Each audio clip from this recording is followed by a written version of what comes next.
अस्सलाम वालेकुम students, hope you all fine and enjoying your day. आज हमारा फर्स्ट टॉपिक जो हमारी पहली वीडियो है मैं स्टार्ट करना चाह रही हूँ चैप्टर नंबर 14 फर्स्ट ईयर की बुक है बायो की, चैप्टर नंबर 14 ट्रांसपोर्ट। सबसे पहले हम क्योंकि बायो पढ़ रहे हैं इस टाइम, तो हम लोग बायो के अकॉर्डिंग लिखेंगे कि ट्रांसपोर्ट क्या है, यानी बायो के अकॉर्डिंग ट्रांसपोर्ट का क्या मीनिंग है। एक मीनिंग ही चेंज हो जाता है। ट्रांसपोर्ट का बायोलॉजी में मीनिंग है कि हमारा transport of waste, transport of nutrients, ठीक है, और transport of gases within the body, कि हमारी बॉडी में जो सेल के अंदर बनने वाला वेस्ट है और जो फूड के ज़रिए आने वाले न्यूट्रिएंट्स हैं उनका ट्रांसपोर्ट, ठीक है, और साथ ही साथ जो गैसेस हम इनहेल करते हैं, इनसे एक्सहेल करते हैं, लंग्स जो इनहेल करते हैं एयर को, और वो जो गैसेस ब्लड में डिफ्यूज़ होती है, उस ब्लड्स में जो है उस ब्लड ने आगे पूरी बॉडी को वो गैस जो है ऑक्सीजन से जो है वो ट्रांसपोर्ट करनी होती है, तो उसका ये फंक्शन है। तो ट्रांसपोर्ट एक्चुअली क्या है, ये किसी भी मटेरियल का किसी भी लिविंग बॉडी के अंदर एक जगह से दूसरी जगह तक जो है वो डिस्टेंस कवर करना है। सबसे पहले हमें ज़रूरत क्यों है ट्रांसपोर्ट की मटेरियल की, बिकॉज कि ट्रांसपोर्ट इसलिए ज़रूरी है कि अगर हम एक लंग्स की बात कर लेते हैं कि लंग्स हैं, उनमें एयर आ रही है और अगर वो ट्रांसपोर्ट नहीं हो रही तो वो लंग्स क्या करेंगे, उस एयर को भरेंगे अपने अंदर। 5 लीटर की कैपेसिटी होती है लंग्स की, वो 5 लीटर तक भरेंगे और उसके बाद क्या करेंगे, अगर वो बॉडी में ट्रांसपोर्ट नहीं होती तो वो उसको एक्सहेल कर देंगे। और अगर हमारी बॉडी में ट्रांसपोर्ट नहीं होगी ऑक्सीजन, तो फिर क्या होगा कि हमारी बॉडी के अंदर ऑक्सीजन की कमी की वजह से, हमारे ऑर्गन के अंदर, हमारे सेल्स के अंदर ऑक्सीजन की कमी की वजह से बहुत सारे मेटाबॉलिक रिएक्शन रुक जाएंगे। एटीपी की जो जनरेशन होती है, रेस्पिरेशन, जो माइटोकॉन्ड्रिया के अंदर रिएक्शन होते हैं, एटीपी की जनरेशन होती है, वो सब क्या होगा, वो सब रुक जाएगा, जिसकी वजह से क्या होगा कि हमारी बॉडी के अंदर एटीपी नहीं, यानी कि एडिनोसिन ट्राइफॉस्फेट नहीं बनेगी, और जिसके ना बनने की वजह से हमारी बॉडी के अंदर कोई भी जो है फंक्शन, हमारा कोई भी सेल परफॉर्म नहीं करेगा। जब सेल परफॉर्म नहीं करेंगे तो सेल मिलकर टिश्यू बनाते हैं, टिश्यू भी फंक्शन परफॉर्म नहीं करेंगे, आहिस्ता आहिस्ता ऑर्गन भी जो है वो फंक्शन नहीं परफॉर्म करेंगे, और जब ऑर्गन इफेक्ट होते हैं तो ऑर्गन जो है वो एक सिस्टम बना रहे होते हैं, तो वो सिस्टम भी इफेक्ट होगा डेफिनेटली।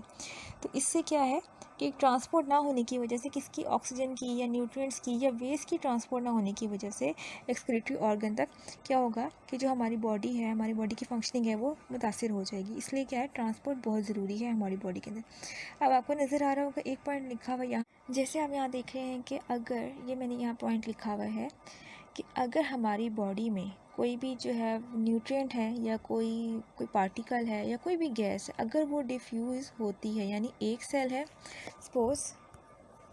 सपोज़ अगर ये एक सेल है और ये इसने ऑक्सीजन है, ऑक्सीजन का मॉलिक्यूल है, और इसने डिफ्यूज़ होके, इसने ये ऑक्सीजन का मॉलिक्यूल डिफ्यूज़ होके इसमें डिफ्यूज़ होगा, फिर ये उसके बाद next cell, next cell, next cell करते करते इसको बहुत टाइम लगेगा कि वो इस सेल से होता हुआ इस सेल तक पहुँचे, ठीक है।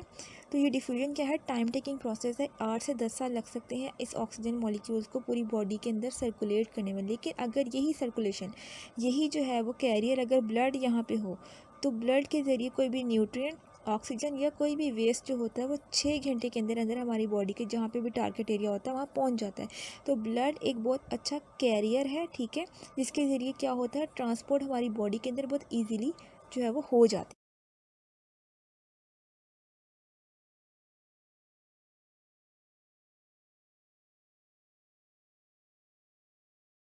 है। उसके बाद आते हैं हमारी मेन पॉइंट जो है वो ट्रांसपोर्ट इन प्लांट्स। अब क्योंकि अभी हम बात करें लिविंग बॉडी की, तो हम सबसे पहले प्लांट्स के बारे में बात करेंगे। प्लांट्स के अंदर जो है वो ट्रांसपोर्ट किस चीज़ की होनी चाहिए, वहाँ पे वाटर की होनी चाहिए, फूड की होनी चाहिए, और वेस्ट मटेरियल की भी होनी चाहिए, और साथ साथ मिनरल्स और सॉल्ट की जो है वो ट्रांसपोर्ट भी उसमें होगी।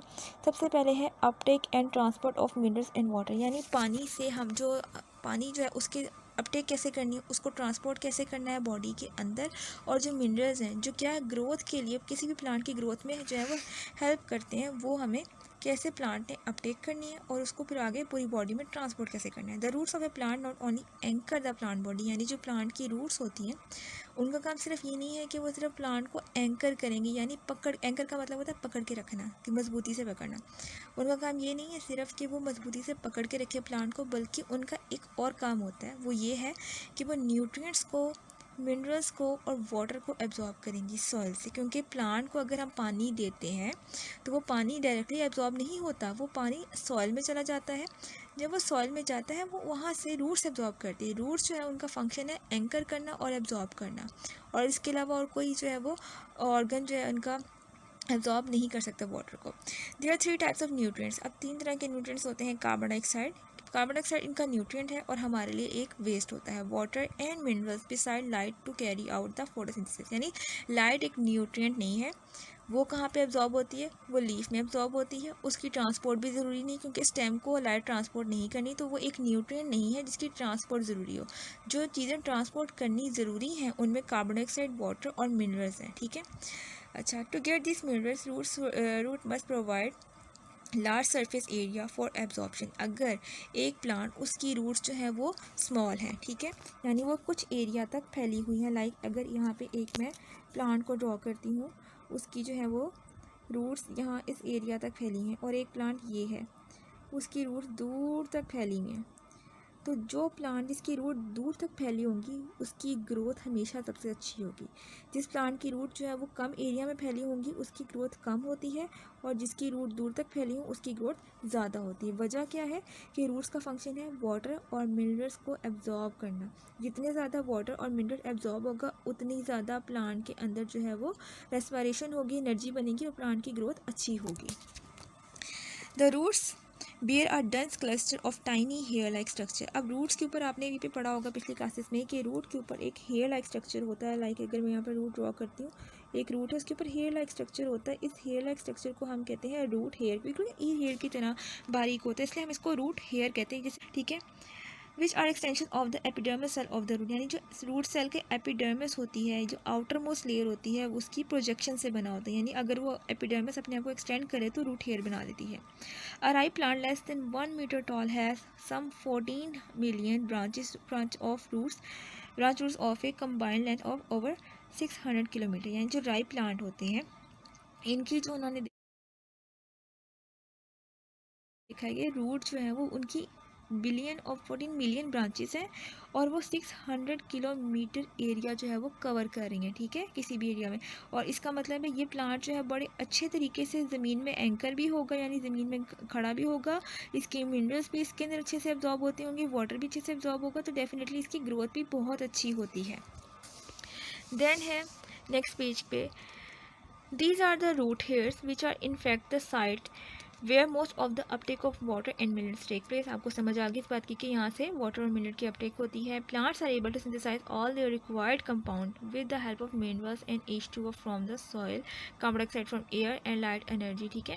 प्लांट्स क्या करते हैं, वाटर को एब्जॉर्ब कर लेंगे और मिनरल्स को एब्जॉर्ब कर लेंगे, कहाँ से, रूट्स के जरिए, और कार्बन डाइऑक्साइड जो है वो उनमें स्टोमेटा के जरिए, एयर के जरिए एंटर होगी, और लाइट जो है वो मेसोफिल के अंदर जो है वो वहाँ पे थैलाकोइड मेम्ब्रेन के अंदर एब्जॉर्ब हो जाती है। Most of the minerals enter the root hair और epidermal cell of the root along with the water in bulk flow. यानी क्या होता है, एक बल्क की फॉर्म में, एक लार्ज अमाउंट की फॉर्म में ये सब कुछ रूट के अंदर, रूट हेयर से एंटर होता है।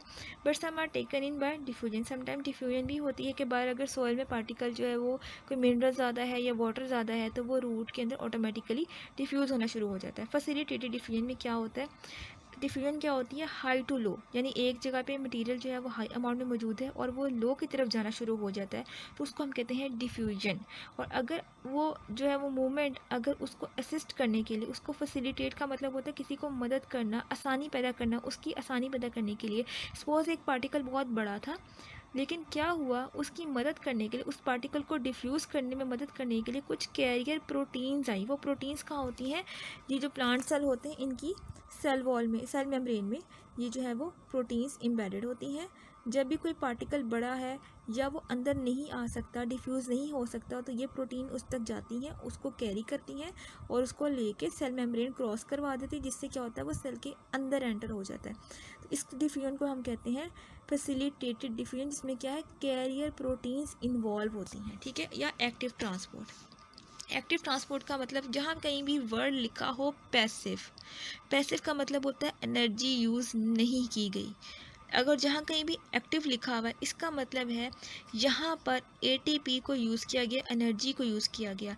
बाहर एक चीज़ जो है, यानी कि जैसे सपोज वाटर जो है वो बाहर जो है वो ज़्यादा है और सेल के अंदर जो है वो कम है, ठीक है। तो ये वाटर क्या करेगा, बाहर ज़्यादा, सेल के अंदर कम होना तो ये चाहिए कि ये अंदर आए, लेकिन क्योंकि रूट के अंदर पानी ज़्यादा था तो रूट ने क्या किया, या कोई भी सेल, अगर हम एग्जांपल ले लेते हैं एक्टिव ट्रांसपोर्ट की, कोई भी सेल था उसने क्या किया, बाहर से अब हाई से लो आना चाहिए था। डिफ्यूजन का असूल ये है कि हाई टू लो है, लेकिन यहाँ पे एक्टिव ट्रांसपोर्ट में क्या होगा, ये चीज़ सेल को नहीं चाहिए। सपोज ये सेल के लिए एक वेस्ट है वाटर यहाँ पे, ठीक है, तो वो सेल क्या करेगा, इसको रिमूव करेगा, लो टू हाई की तरफ चला जाएगा, यानी इस तरफ ग्रेडियंट कम था, यहाँ से हाई ग्रेडियंट वाली साइड पे चला गया। इसको हम कहते हैं एक्टिव ट्रांसपोर्ट। और इसके केस में जो है एनर्जी यानी ATP यूज़ होते हैं।